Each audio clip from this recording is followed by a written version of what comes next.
everybody, my name is Mars, you can call me MG if you would like, and we are here today for the December 2023 wrap-up and January 2024 TBR video. Oh, I'm so excited to pick out the books I'm going to read next month, but before we do that, we have to talk about the books that I've read this month, and I've actually read so many, so I'm just going to get into that and tell you all about those books. We are starting off strong with Dead of Winter by Darcy Coates, which I gave a 10 out of 10. This was an absolutely wild read, and luckily for you guys, I vlogged the entire experience, so I will leave a link in the description for you to check out if you haven't already, and there you can get the play-by-play of me reading this and all of my thoughts and theories going through it. It was such a wild time, so I highly recommend you check that out. Then I read Jane Eyre by Charlotte Bronte. This gigantic thing also has Wuthering Heights in it, but I only read Jane Eyre this time, and I gave it a 7 out of 10. It was good. I enjoyed it. I just didn't love it. I do think I like Wuthering Heights a little bit more, but Jane Eyre was fun. I did like the romance at the beginning. It was very good, but then I feel like the conflict kind of wrapped up way too quickly and easily, and I feel like there could have been a little bit more to it, which is why it only got a 7, which is still a good score, but it just wasn't mind-blowing in my opinion. Then I read The Lion, the Witch, and the Wardrobe by C.S. Lewis. This is part of the Chronicles of Narnia, and this book is the Nostalgia Train book club pick for December. By the time this video goes up, the live stream will have already happened, but you can go back and watch the replay if you would like. But I loved this book. It was so cute. I really like this series. It's one that I've loved since I was a child, and it was just a great time getting to return to this world. Then I picked up The Whisper Man by Alex North, which I gave a 5 out of 10. I wasn't a huge fan of this, but I also didn't really hate it. I only picked this up because I needed it for the buzzword challenge for the month. The prompt was a sound-related word, so whisper, and I just thought it was okay. I don't really have an opinion one way or the other. Then I picked up The Wicked Deep by Shay Earnshaw, and I gave this a 6 out of 10, and again, I don't really have much of an opinion one way or another. I thought this book was fine. I just feel like it's not really my thing, like just this general vibe of the book, and the ending, just looking back on it, I feel like with the way the story was set up and the way the world works in this book, there wasn't an ending that could have happened that I feel like I would have liked. So that's kind of a bummer, but it was all right. It's not like it was a bad book, it just wasn't for me. Then I picked up Much Ado About Nothing by William Shakespeare, and I read this while watching a YouTube video of a performance, and it happened to be the performance that had David Tennant and Catherine Tate in it, and it was so good. If you're a fan of 10 Things I Hate About You and She's the Man and those types of early 2000s Shakespeare adaptations, then definitely check out that version of Much Ado About Nothing. It's not modernized in the language the way those movies are, but the the costuming and the set design and everything, it's so much fun. I really enjoyed this. Then we have The Missing of Claire de Lune, which is the second book in the Mirror Visitor series. It is the sequel to A Winter's Promise, and I give this an 8 out of 10. I thought this was so good, and the main plot line, the Missing of Claire de Lune part, was just okay, but everything else I had a really good time with. The ending completely blew me away. I was so shocked. I had kind of no idea what was happening, but in a good way, and I cannot wait to pick up book 3. Then I read Romancing the Beat by Gwen Hayes. This is a craft book specifically about romance stories or romance plots in other types of stories, and I gave this a 7 out of 10. I thought it was good. It had some nice information, and I do feel like I learned from it, but it was very surface level. I feel like the beats could have been a little bit more thoroughly explained, and there could have been a couple of more examples to show off how those beats work in different types of stories. But yeah, it was good. I just feel like it wasn't enough for what I was wanting out of it. After that, I read The Lost Stories by John Flanagan. This is the short story collection that kind of wraps up the Ranger's Apprentice series that I've been rereading throughout the entire year, and it was so bittersweet to finally be finishing this. And oh, I gave it a 9 out of 10. There is like one or two stories in here that I'm not a big fan of, but the rest, so good. I really like this. I love the series so much. It has such a special place in my heart, and I actually did a video specifically about this series and my thoughts on the different books and how I felt rereading them this year. So if that's something you're interested in, I will also link that down in the description for you to check out. The next book I read was another Shakespeare, and that was The Taming of the Shrew, and I did not like it. I gave this a 4 out of 10, and the only reason it scored that highly is because it's Shakespeare, and I just generally enjoy the vibe of Shakespeare, but the story itself, I really was not a fan of, so, yeah. This one just wasn't it for me.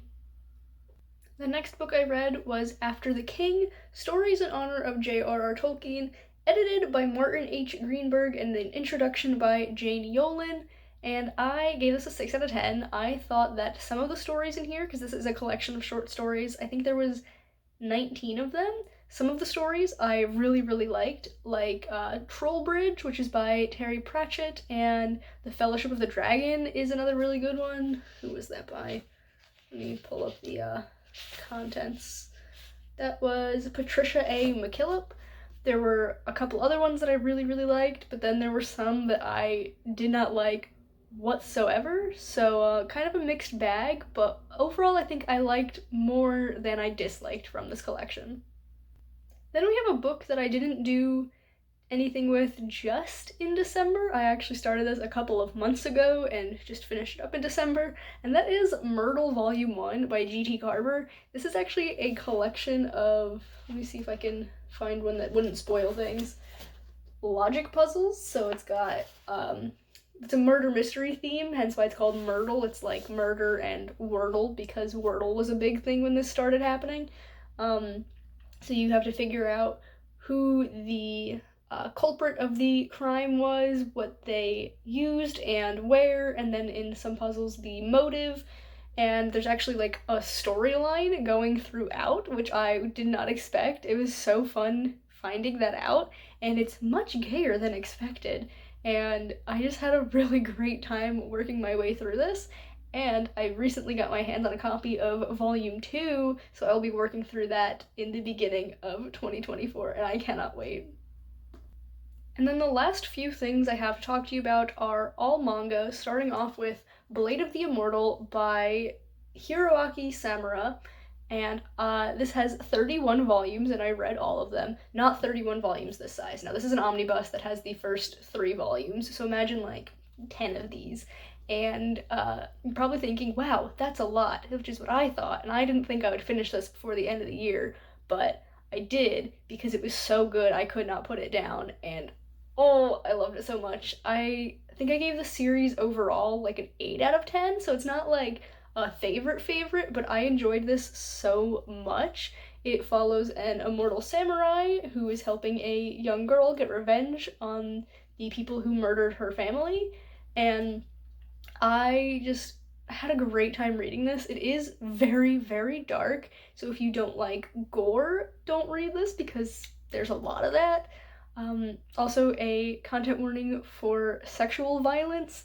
It's mostly just talked about, but there is a few instances of it on page. So if that's a trigger for you, then this is not for you.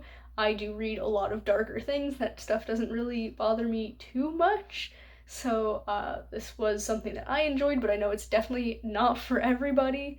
But it was just so good, in my opinion, and I cried at the end, which I very much did not expect. Then I read volume 21 of Jujutsu Kaisen. This is by Gege Akutami. This is the 21st volume, so I can't really tell you details of what happens here, but just know that there are these things called curses that are manifestations of like bad energy and bad emotions, and then there are Jujutsu sorcerers who fight these curses, and there's a lot going on, but I gave this one a 7 out of 10. Yes, a 7 out of 10 because I thought it was good, but it wasn't like my favorite of the series so far. Then we have volume 13 of Chainsaw Man, which I gave a 10 out of 10. I'm obsessed with Chainsaw Man. It's my favorite ongoing series right now.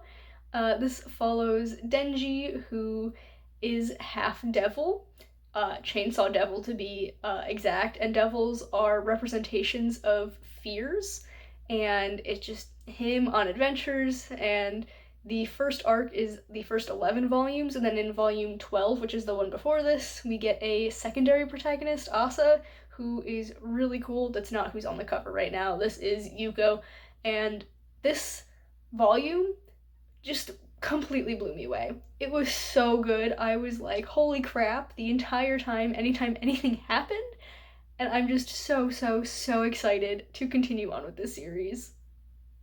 And then finally, we have a series that I technically haven't started yet, but I will be starting later on this afternoon, and that is Something's Wrong with Us.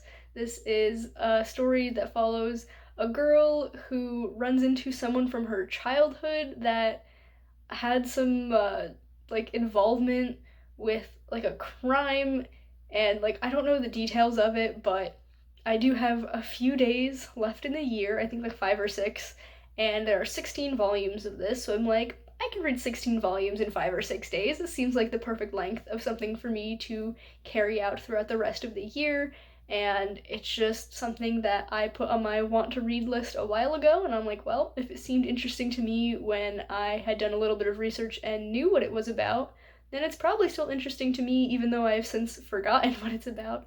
So I will be reading that to finish out the year. So now that my wrap up is out of the way, we can move on to picking my TBR for January. If you can't tell, I'm very excited. It's the first TBR of the new year, and it's kind of gonna set the tone for things, so I want to get some really good books on here. I do have a handful of books that I'm hoping to fit into the prompts, so if I can, I will do that, and if not, I will just talk about those books that I'm hoping to read next month at the end of the video.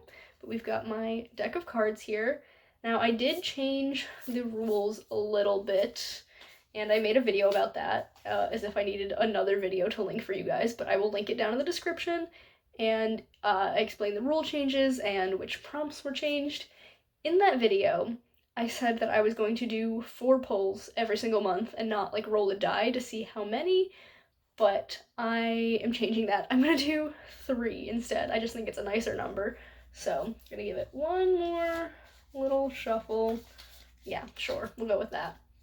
And we're gonna pull our 3 cards. So we have the Cleric. Ooh, this feels like good vibes because the Cleric is the class that I play the most, so it feels kind of like a card that resonates with me. So our first card is the Cleric. Our second card is the Artificer. And our third card for January is the Monk. So we have all class cards, which means that each one of these has 2 prompts, and I get to choose between the 2 prompts and then pick a book for them. So I'm gonna figure out what those prompts are, pick the books, and then come back and tell you all about it. Okay, so I'm back, and I managed to mostly fit the books that I wanted to read into these prompts. So we're gonna go over the 3 books for these prompts first, and then I will talk about other books that I'm hoping to get to in the month. So the first card that I pulled was the Cleric, and the 2 prompt options for this card are either a book by my favorite author or a beautiful book, and I have gone for a book by my favorite author, and that is The Outcasts by John Flanagan. This is the first book in the Brother Band Chronicles, so like in 2023, I will be reading 1 book in this series a month.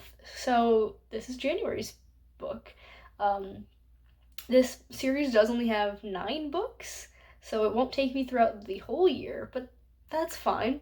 I'm very excited. This is a spin-off series to Ranger's Apprentice that kind of runs concurrently with the end of those books and then like the timeline beyond, and it's in the like Viking Norse-inspired country in this world, and I've only read the first couple in this series, so it's not all going to be rereads for me. Some of it will be reading for the first time, and I'm very excited. So that is my pick for the Cleric card.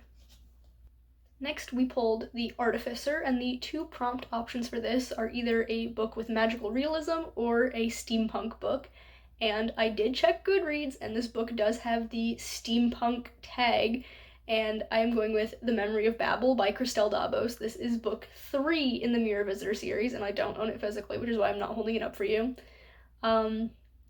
If you remember from just a couple minutes ago, I read book 2 in December, and I'm so excited to read book 3, so I'm very glad that I could fit it on this TBR, even if it wasn't one that I was specifically hoping to read this month. And then we have The Monk, and the two prompts for this are a book that's part of a duology, or a book where I don't own the rest of the series, and technically this fits for both prompts, but I'm going to say this book is for a part of a duology, and that book is The Graces by Laura Eve. I bought this book years and years and years ago because it's got a beautiful cover, like, come on, tell me that's not stunning. And I thought it was fine. I feel like my feelings towards this type of story are not going to be as favorable this time around. I feel like it's very much not the kind of thing I'm into anymore, but this is part of a duology, and I have access to book 2 as an ebook, so for like the whole year now I've been like, I should really just reread book 1 and then read book 2, and if I don't like book 2, then I'll get rid of this because it's kind of just taking up space, and I don't want to get rid of it, but I also don't really want to keep it. So that's the plan, is to read this book and then also the sequel. So technically that's putting 2 books on this TBR, but it's fine. My official pick for the Monk card is The Graces. And then I just have 3 more books that I want to talk to you guys about. I know, doubling my TBR, but one of them I'm not like super pressed about because I don't really have access to it. Actually, why don't we just talk about that one first? So, Ink Blood Sister Scribe is a book that I am interested in, and it is the pick for the Bujo Buddies book club this upcoming month. So I would like to read it, but like I said, I don't have access to it physically or digitally, so if I don't get around to getting access to it, I'm not really too pressed about not reading it. Then we have Wild Magic by Tamara Pierce, and this is the Nostalgia Train book club pick for January, and I do have an ebook for it, so I am very excited to be reading that. I've never read any Tamara Pierce before, but I know she's a very beloved author, and so I'm glad to be making my first foray into her books. And then the last book that I'm putting on my TBR is 100 Cupboards by N.D. Wilson. This is a middle grade book from quite a while ago. Like, the series is not recent. 2007. So almost 20 years ago this book came out, but I remember loving this series as a kid, and so when I saw it at a thrift store several months ago, I had to get it. It was like $1. And I will be reading this in January as my pick for the Somber Honey Reading Challenge, which is a challenge that I have created, and there's a different prompt each month, and this is my pick to cover January's prompt. So here we have the books that I own physically that I will be reading next month. Not a lot, but I'm very excited to be reading these and also the ebooks that I picked out. So I think January is going to be a good month reading-wise, but yeah, I'm very excited. That is the end of this video though, so if you've enjoyed it, please be sure to give it a big thumbs up. You can subscribe to my channel for more content, and that way I'll see you guys in the next one. Goodbye, everyone.